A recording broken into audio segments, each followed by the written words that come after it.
Bismillahirrahmanirrahim. Assalamualaikum warahmatullahi wabarakatuh.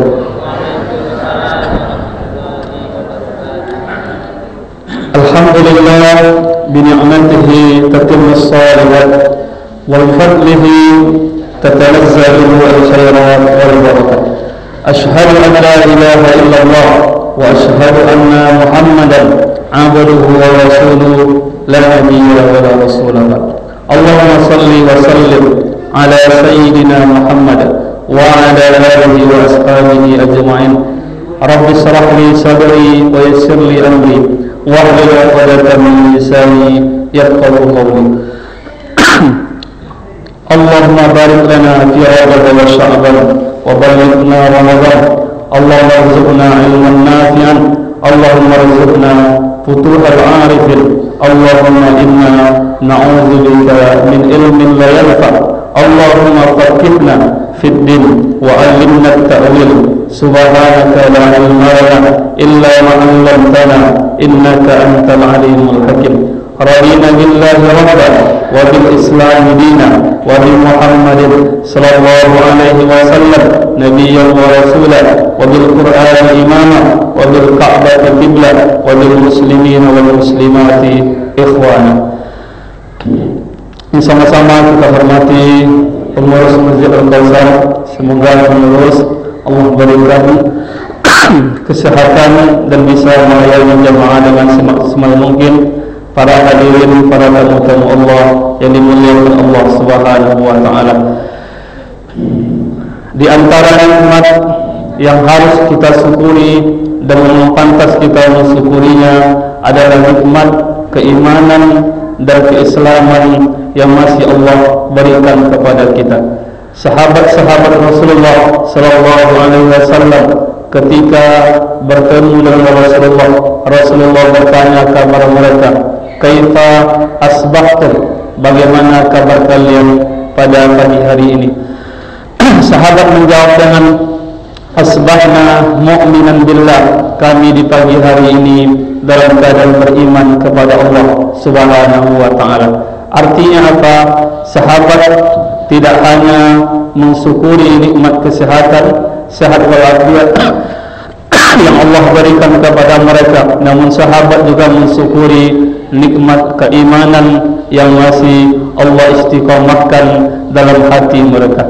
Dan beruntunglah bapak-bapak dan ibu-ibu kita yang menjadi orang-orang yang beriman. Sebab orang-orang yang beriman semua kehidupannya tidak ada yang sia-sia. Dalam hadis dikatakan, ajaban li amril mu'min inna amrahu kullahu khair. Suatu yang ajaib, suatu yang luar biasa pada kehidupan orang-orang yang beriman, karena semua yang dilaluinya bernilai kebaikan.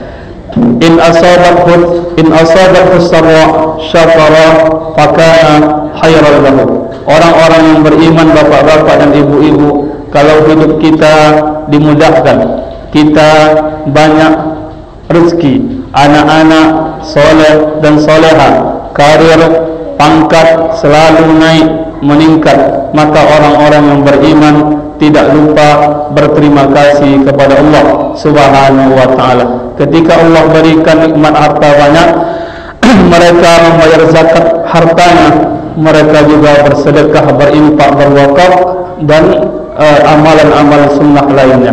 Namun jikalau sebaliknya, wa iza asabathu dharra sabara fakana khairan lahu.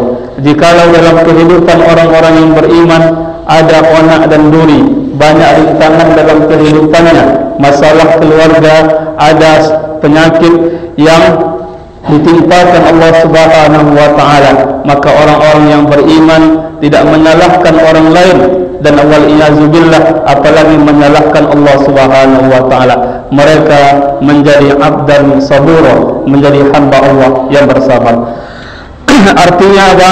Semua yang kita lalui semuanya bernilai kebaikan. Apakah kita bahagia di dunia ini, kita menjadi abdan syakura, hamba Allah yang bersyukur, ataupun jikalau kita melalui banyak cobaan, ujian yang Allah berikan, maka kita tidak menjadi hamba-hamba yang berputus asa kepada Allah, kita menjadi hamba-hamba yang bersabar. kita berada di antara dua tiang kesyukuran dan tiang kesabaran, dan dua tiang inilah perjalanan hidup kita.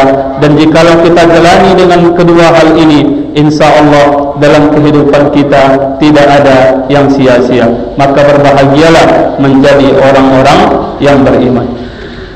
Semoga keimanan itu Allah istiqamahkan sampai Allah mencabut nyawa kita dalam keadaan husnul khatimah. Amin ya rabbal alamin. Salawat dan salam semoga tercurah buat baginda Nabi Muhammad sallallahu alaihi wasallam. Kita berselawat kepada beliau Rasulullah, juga berselawat kepada sahabat-sahabat Rasulullah, kepada keluarga Rasulullah, ahlul bait. Allahumma salli ala sayyidina Muhammad wa ala alihi wa ashabihi ajma'in. Bersalam kepada Rasulullah, assalamu alayka ya Rasulullah. Bapak-bapak dan ibu-ibu kaum muslimin yang dimuliakan Allah Subhanahu wa taala, di malam hari ini kami menggantikan ustaz kita, beliau tamatan Al-Azhar, kalau kami tamatan dari dalam negeri. Alhamdulillah. Tapi kami sering bersama-sama muzakarah di komunitas Asatidz Sunan Al-Mustafa, di ustaz-ustaz yang tamatan Timur Tengah dan juga tamatan pondok pesantren di Nusantara, saling bermuzakarah membahas beberapa kitab. Di kami silaturahim di sana beberapa ustaz dalam komunitas Asatidz Sunan Al-Mustafa. Saya jurusan hadis, maka pada malam hari ini hanya membahas tentang hadis saja. Kitab yang kita baca di depan kita, nama kitabnya Al-Adabul Mufrad. Sudah pernah dibahas di sini? Belum. Al-Adabul Mufrad.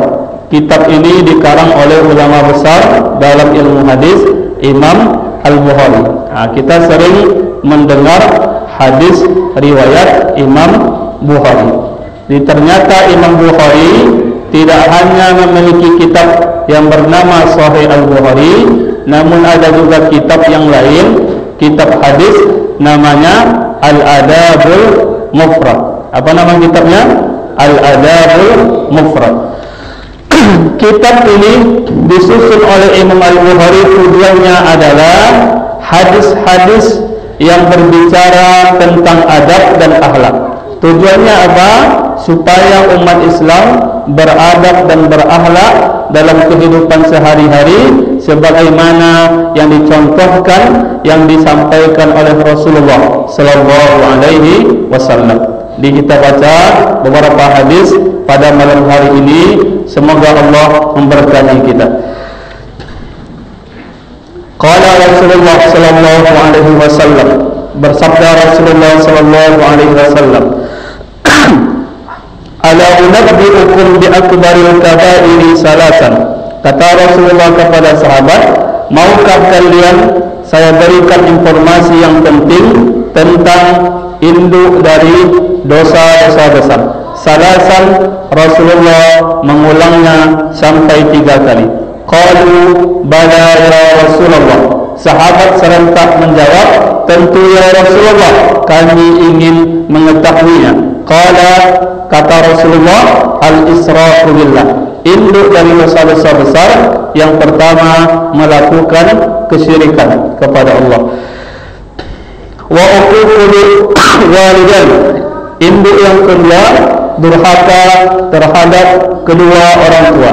Wa jalasa wa kana muttaqian, Rasulullah duduk bersandar.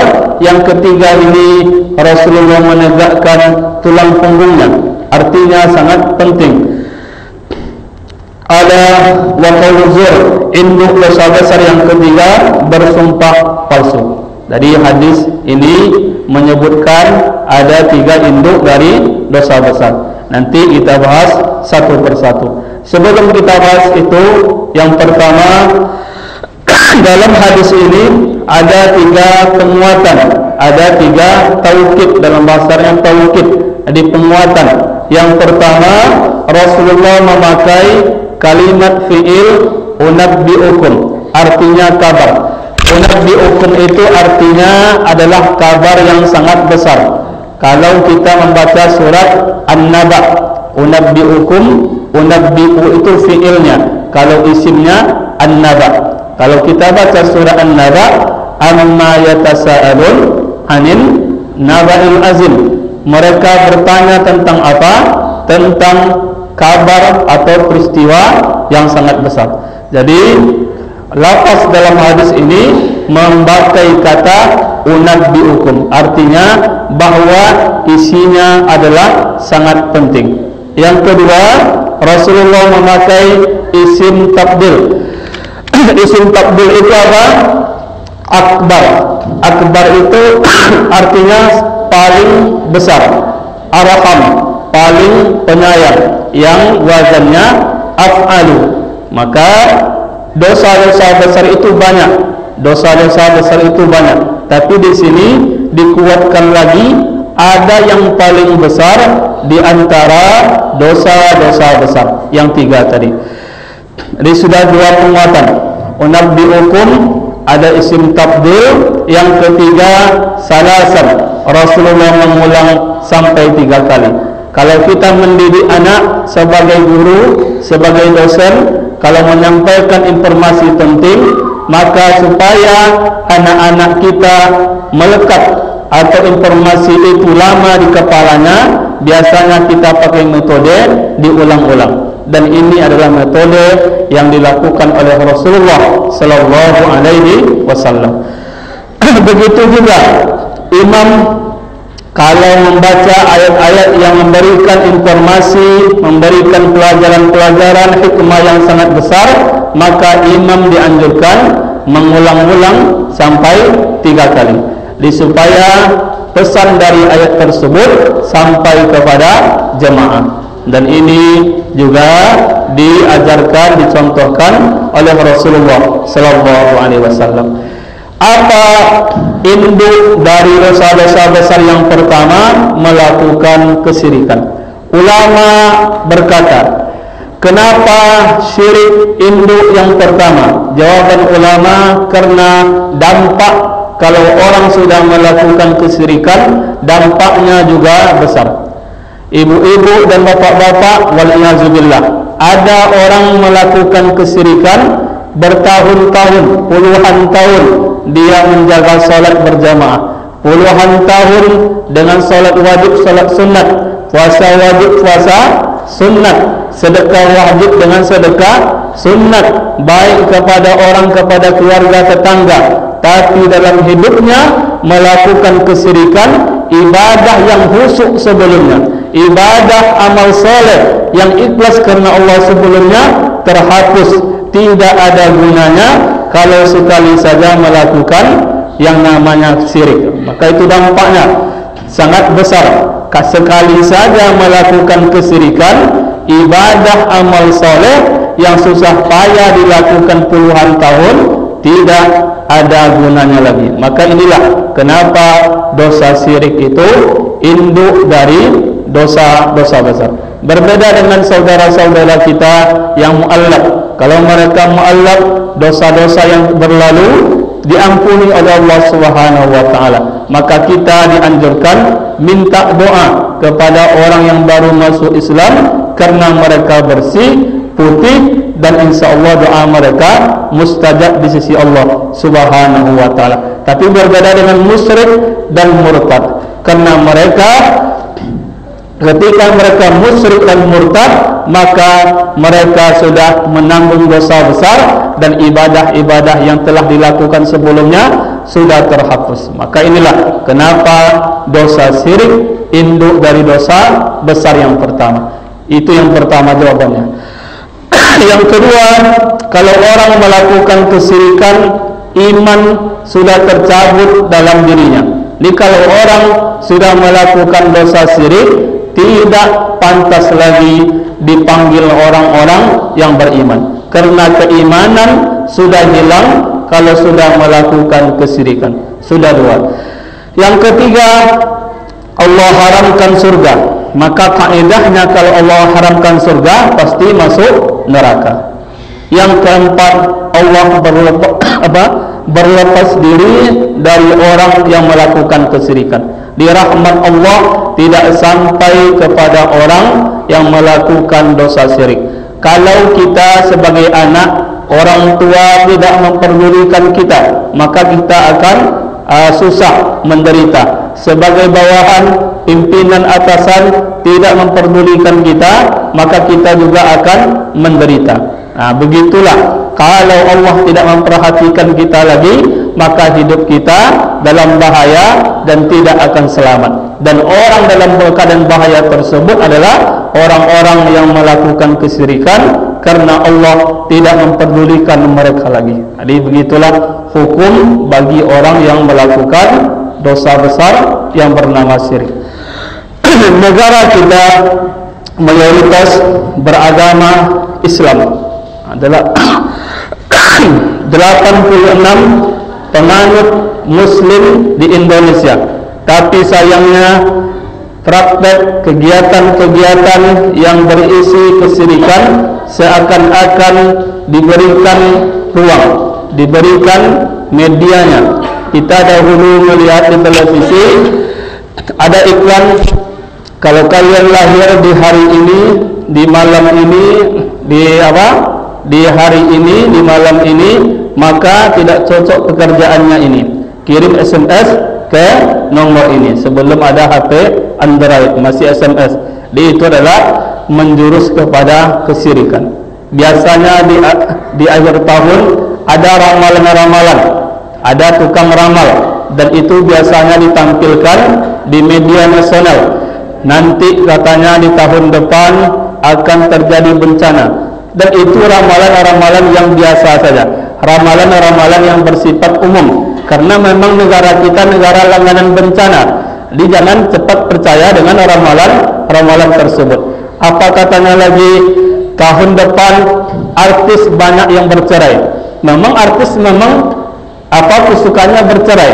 Jadi ramalan-ramalan itu hanya dipercayai oleh orang-orang yang bodoh, karena yang disampaikan adalah bersifat umum. Ada yang masuk penjara, ada yang kasus pembunuhan, maka itu adalah ramalan-ramalan yang biasa saja. Maka kita sebagai orang yang beriman jangan sampai percaya terhadap ramalan-ramalan tersebut.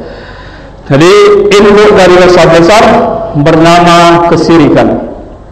Selanjutnya juga menjadi fitnah di akhir zaman ini, yaitu pengobatan-pengobatan yang berisi kesyirikan, yang diisi dengan sihir. Kalau kita berobat tapi cara pengobatannya kita sebagai manusia yang sakit ditransfer, namanya agak keren, ditransfer penyakit manusia ke ayam. Biasanya gitu, ke ayam. Maka jawabannya dua. Kalau benar-benar bisa terjadi memindahkan penyakit manusia ke hewan, maka kalau benar-benar bisa, itu pasti dengan sihir. Dan sihir itu dilarang. Sihir itu dilarang. Di dosanya kena di dosa sihir. Yang kedua, kena di dosa sudah menzalimi makhluk Allah. Karena ayam itu sebagai hewan, binatang, berhak untuk sehat sebagaimana kita sehat. Kita tidak boleh menzalimi hewan. Kalau ada ibu-ibu di jalan melihat ayam dilempar dengan batu atau ditabrak dengan motor, setelah itu dibiarkan mati, maka ibu-ibu berdosa. Kenapa? Karena menzalimi makhluk Allah. Jadi tidak boleh menjadikan hewan sebagai media tempat penyakit manusia, karena itu adalah melakukan kezaliman terhadap makhluk Allah. Jadi kena dua pasal, sihir dan melakukan kezaliman. Kalau ada orang cara pengobatannya memindahkan penyakit manusia ke makanan, biasanya dimasukkan ke dalam telur atau ke dalam buah-buahan, ke dalam air kelapa, maka pasalnya juga dua. Kalau benar-benar bisa terjadi, itu pasti ilmu sihir, dan sihir itu dilarang. Yang kedua, masuk kepada pasal pemubaziran. Mubazir, telur itu untuk kita makan, dijual di antara, dimakan oleh anak-anak kita sebagai sarapan pagi. Jadi telur bukan tempat penyakit, tapi adalah makanan anugerah dari Allah untuk kita konsumsi. Maka kalau orang menjadikan media telur, maka sudah melakukan pemubaziran, dan orang yang mubazir adalah kawan dari setan. Maka kena 2 pasal juga, sihir dan pemubaziran. Apalagi semuanya itu dilakukan dengan penipuan. Biasanya dukun-dukun itu penipu. Jadi sebelum pasiennya datang, sudah dimasukkan ke dalamnya banyak benda-benda tajam, sudah disuntikannya zat pewarna merah. Setelah dimantra-mantranya, dibodoh-bodohi pasiennya bahwa inilah penyakitnya. Maka lengkaplah semua dosa yang dilakukan oleh dukun tersebut. Yang pertama sihir, yang kedua kezaliman terhadap makhluk Allah, yang ketiga mubazir, yang keempat penipuan. Maka kita sebagai orang yang beriman jangan sampai datang lagi ke dukun dan percaya kepada ramalan-ramalan, karena ini adalah kegiatan-kegiatan yang sudah jelas adalah kesyirikan. Sihir adalah ilmu yang sudah lama. Sihir ini sudah lama. Sihir ini viralnya di zaman Nabi Sulaiman. Di zaman Nabi Sulaiman, dukun-dukun, tukang ramal itu sangat canggih. Kenapa? Karena dukun-dukun ketika itu bekerja sama dengan jin, dan memang jin ketika itu bisa naik ke atas langit. Di zaman Nabi Sulaiman bisa terbang ke atas langit ke-7. Artinya apa? Ketika Allah menyampaikan kabar manusia, maka jin ini mengintip, menguping. Jadi ketika dia menguping kabar manusia, dia turun ke bumi menyampaikan kepada tukang ramal, kepada dukun tentang takdir manusia. Maka disinilah jitunya jin-jin dan dukun-dukun ketika itu, karena MOU-nya, kontraknya dengan jin, karena jin tersebut bisa mendengar, menguping kabar dari langit. Oleh karena itulah Nabi Sulaiman membuat kebijakan ditangkapnya kitab-kitab mantra, kitab-kitab jampi ketika itu. Ketika ditangkap, maka berkuranglah praktek-praktek perdukunan dan ramalan-ramalan. Namun ketika Nabi Sulaiman sudah wafat, apa yang terjadi? Jin-jin itu membisikkan dalam hati dan telinga manusia. Apa katanya? Kalian tahu tidak kenapa Sulaiman memiliki mukjizat yang sangat dahsyat? Dia bisa berbicara dengan hewan. Nabi Sulaiman itu dia memiliki pasukan dari jin, dari hewan-hewan, kerajaannya besar karena dia membaca kitab yang berada di bawah kursinya. Maka setelah itu orang-orang mencari kitab mantra itu lagi, dicarinya, didapatkan lagi.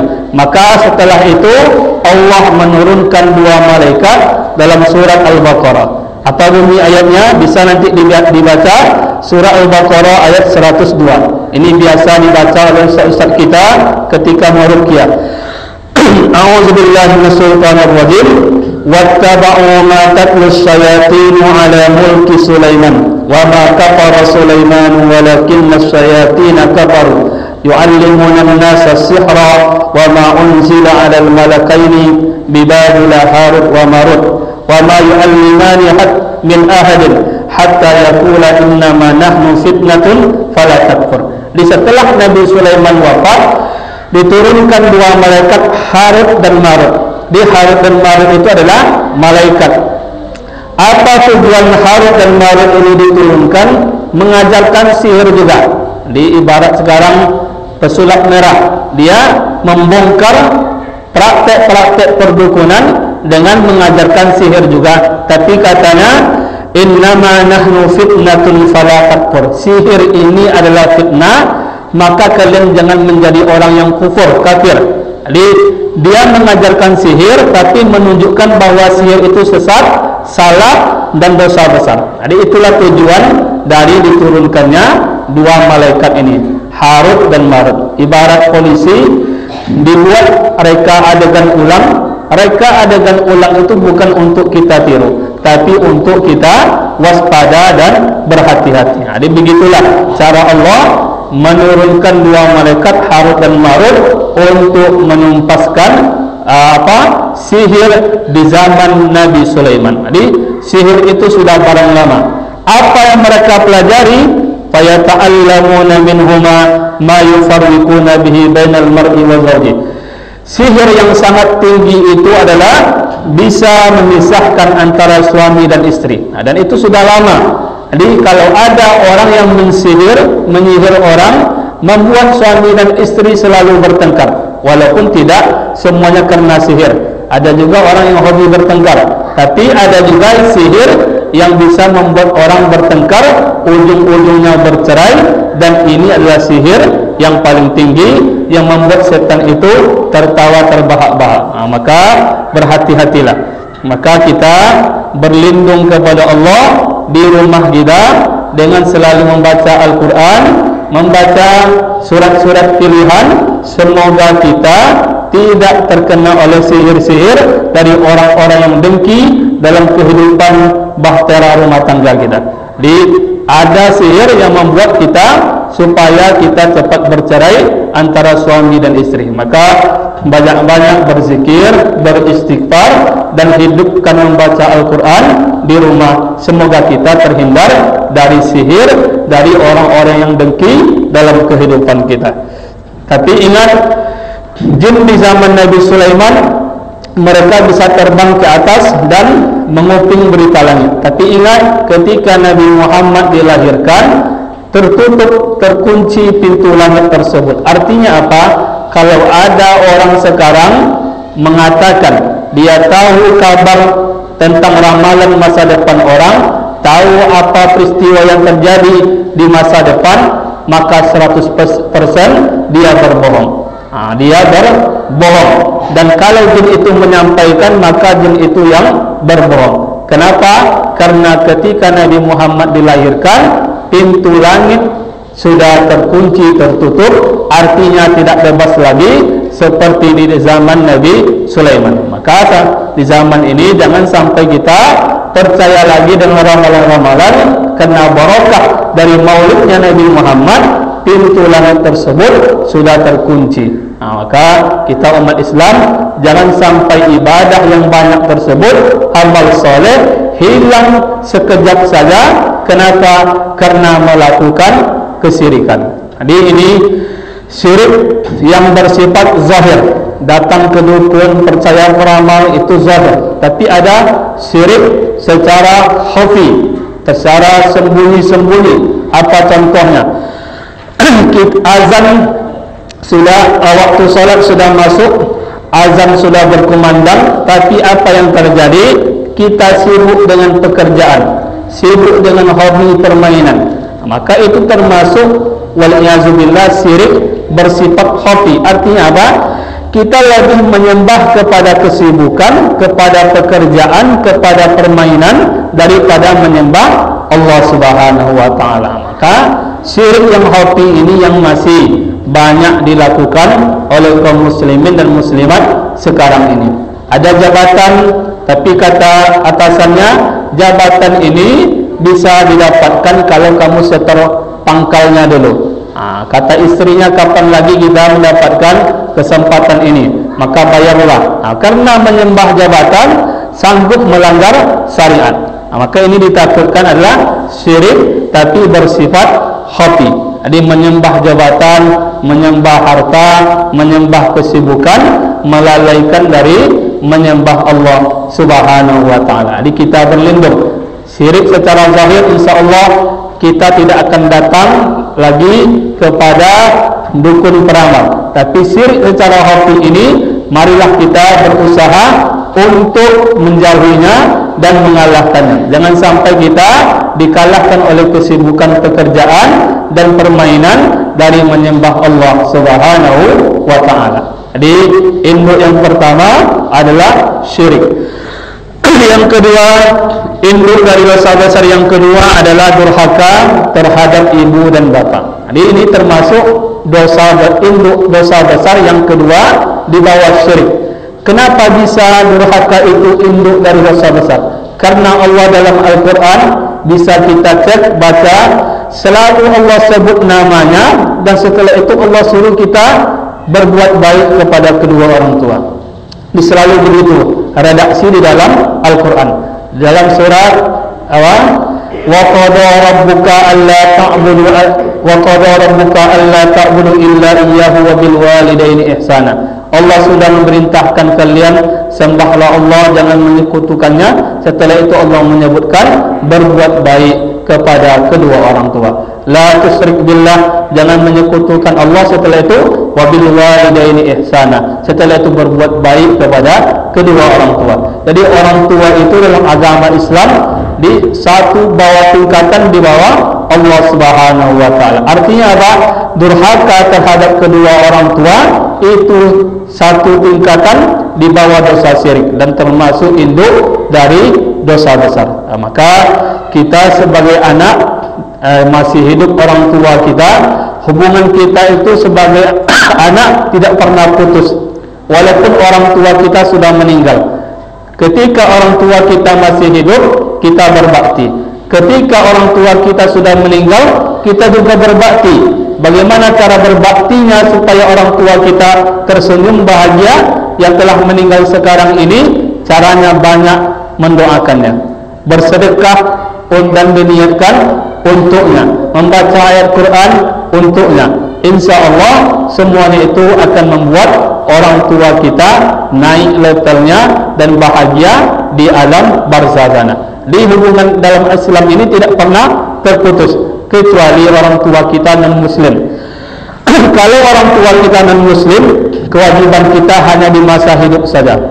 Tapi kalau orang tua sudah meninggal non muslim, maka tidak ada kewajiban mendoakannya, tidak ada kewajiban bersedekah untuk mereka dan membaca Al-Quran untuk mereka. Tapi kalau muslim sama muslim semasa hidup berbakti, sampai orang tua meninggal pun kita masih berbakti kepada kedua orang tua. Begitulah Islam memuliakan orang tua, ibu dan bapak kita.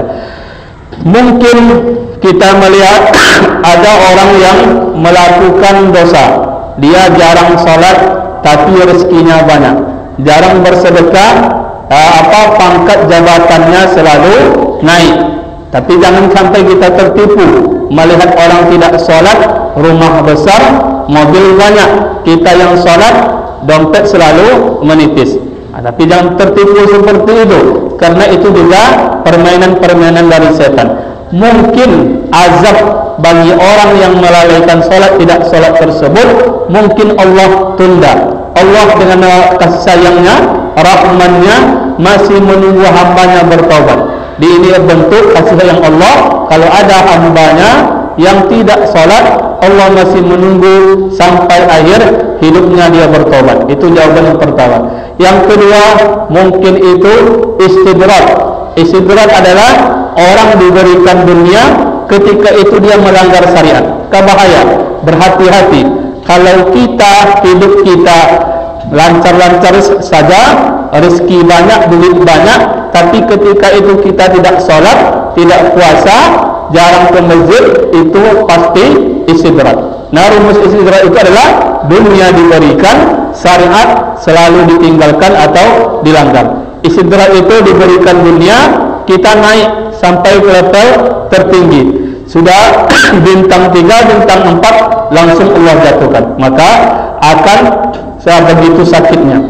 Tapi kalau masih di bawah, Allah jatuhkan, ingatkan, tidak terlalu sakit. Tapi kalau sudah bintang 2, Allah jatuhkan, itu sangat sakit. Maka itu namanya istidrak. Mungkin orang yang tidak sholat, tidak bersedekah, bentuk rahmat Allah, Allah masih menunggu taubatnya. Tapi ingat, bapak-bapak dan ibu-ibu dan anak-anak, ada dosa yang hukumnya tidak bisa ditunda-tunda azabnya. Dosa apakah itu? Dosa durhaka terhadap ibu dan bapak. Dalam hadis disampaikan ada 2 dosa yang harus langsung dibalas. Yang pertama melakukan kezaliman, yang kedua durhaka terhadap ibu dan bapak. Artinya kalau orang sudah durhaka terhadap ibu dan bapaknya, pasti setelah itu Allah akan tunjukkan balasan dari dosanya tersebut. Jadi kalau kita masih durhaka terhadap ibu dan bapak kita, alamatlah kita tidak selamat di dunia ini. Hilang keberkahan harta, harta banyak tapi selalu merasa kurang. Hilang keberkahan usia, usia panjang lama tapi kebaikan sedikit. Hilang keberkahan keluarga, keluarga besar tapi selalu bertengkar. Kenapa? Karena tidak memiliki hubungan baik dengan kedua orang tua. Keberkahan anak terletak di orang tuanya. Anak ingin selamat, ingin sukses, bahagia, maka bahagiakan kedua orang tua. Maka rumusnya anak kalau ingin bahagia, sukses, maka mereka harus membahagiakan kedua orang tua. Ketika dia bahagiakan kedua orang tuanya, maka ketika itu Allah senang dan bahagia dengan apa yang dilakukan oleh anak-anaknya. Lidurhaka terhadap ibu dan bapak termasuk induk dari dosa besar di bawah kesyirikan. Terakhir, induk yang ketiga adalah wa qauluz zur, yaitu bersumpah palsu atau memberikan kesaksian-kesaksian palsu di persidangan atau memfitnah orang. Dalam peristiwa-peristiwa diberikan sumpah palsu. Kemarin yang viral banyak dari orang yang memberikan cerita-cerita palsu. Awalnya tembak-menembak, ternyata satu arah. Dan setelah itu banyak pula anggota yang masuk jurang. Kenapa? Karena sudah terjatuh dan membela satu orang, puluhan orang masuk jurang membuat cerita-cerita palsu. Apa dampaknya dari cerita palsu tersebut? Menzalimi orang. Tersangka menjadi bebas, atau yang bersalah dia bisa bebas, yang tidak bersalah menjadi tersangka pula pelaku. Maka ini dampak kalau orang sudah bersumpah palsu. Maka dalam Al-Quran dan hadis disampaikan oleh ulama-ulama kita akan diletakkan oleh Allah di mana keberpihakan kita. Jadi kalau kita ingin berpihak kepada orang yang jujur, orang yang benar, maka berkata jujurlah dan berkata benarlah, jangan bersumpah palsu. Karena kita akan diletakkan di mana keberpihakan kita.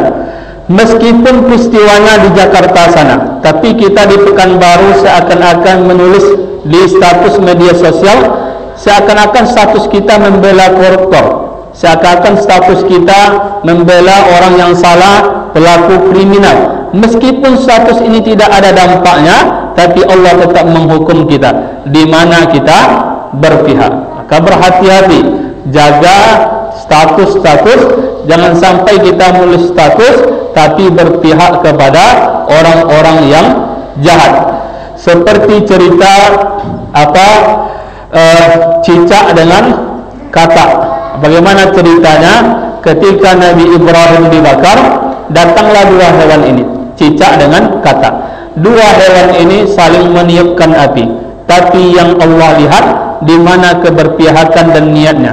Cicak meniupkan api supaya api membesar, Nabi Ibrahim mati dan terbakar. Tapi katak meniupkan api supaya apinya menurun dan Nabi Ibrahim selamat. Tiupan dua hewan ini tidak ada gunanya.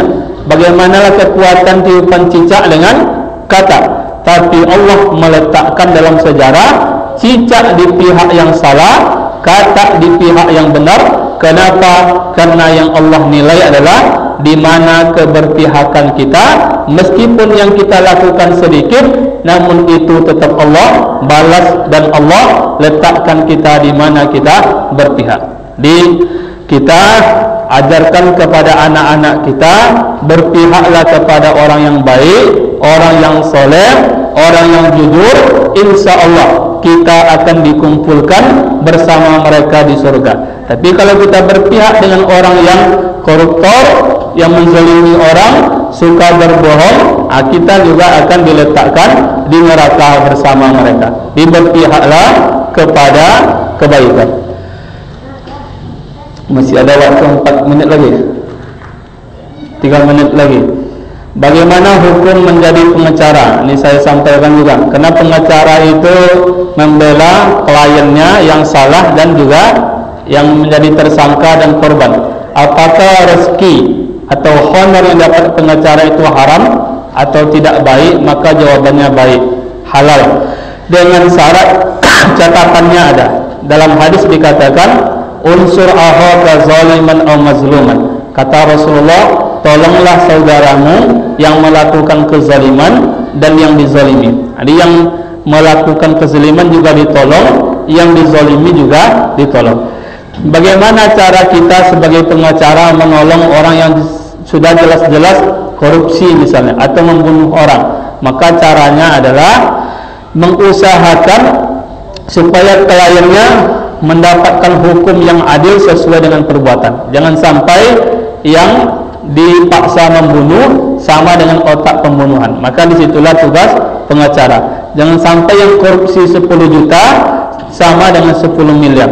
Maka tugas pengacara itu mulia. Apa tugasnya? Mengusahakan berikhtiar supaya kliennya mendapatkan hukum seadil-adilnya. Setelah vonis hukum inkrah dari hakim, sudah dijatuhkan vonis, tugas pengacara yang kedua menyuruh kliennya untuk bertobat. Ini mulia sekali. Kamu sudah mendapatkan putusan hukum, maka setelah ini jangan diulangi lagi, bertobatlah kepada Allah Subhanahu wa taala. Jadi sebenarnya mulia menjadi pengacara itu. Tapi kebanyakan sekarang pengacara itu yang membela mati-matian, mencari bukti-bukti yang palsu untuk membela kliennya. Maka ini tidak lagi sesuai dengan hadis tadi. Sesuai dengan hadis tadi, unsur akhaka zaliman aw mazluman. Artinya apa? Jangan kita larang anak kita menjadi sarjana hukum. Maka boleh anak kita dan dianjurkan juga menjadi sarjana hukum, tapi harus diarahkan. Berpihaklah kepada kebenaran, bantulah klien itu, karena dalam hukum kita yang salah pun dibantu, yang benar pun dibantu, karena memang begitu bantuannya, ada lembaga bantuan hukumnya. Tapi ingat, profesionallah, wujudkanlah hukum yang seadil-adilnya, sehingga rezeki yang didapatkan, nafkah yang didapatkan, diberikan kepada keluarga, anak dan istri, barakah, selamat. Maka pengacara harus menanamkan ini, mewujudkan hukum seadil-adilnya, dan setelah itu menyuruh kliennya untuk bertobat jikalau kliennya yang bersalah. Maka tidak aib menjadi pengacara, dan insya Allah umurnya halal kalau memang sesuai dengan relnya tadi. Demikian Bapak-bapak dan Ibu-ibu, sudah bunyi alarm. Semoga yang disampaikan ini bermanfaat dan barokah. Satu hadis yang kita baca dari kitab Al-Adabul Mufrad karya Imam Al-Bukhari. Pertemuan kita ini mulia. Kenapa? Karena kita membacakan perkataan orang yang mulia, yaitu perkataan Rasulullah Sallallahu Alaihi Wasallam. Sama-sama kita tutup membacakan doa kafaratul majlis. Subhanakallahumma wa bihamdika, asyhadu an la ilaha illa anta, astaghfiruka wa atubu ilaik. Wallahul muwaffiq ila aqwamit thoriq. Wabillahi taufiq wal hidayah. Assalamualaikum warahmatullahi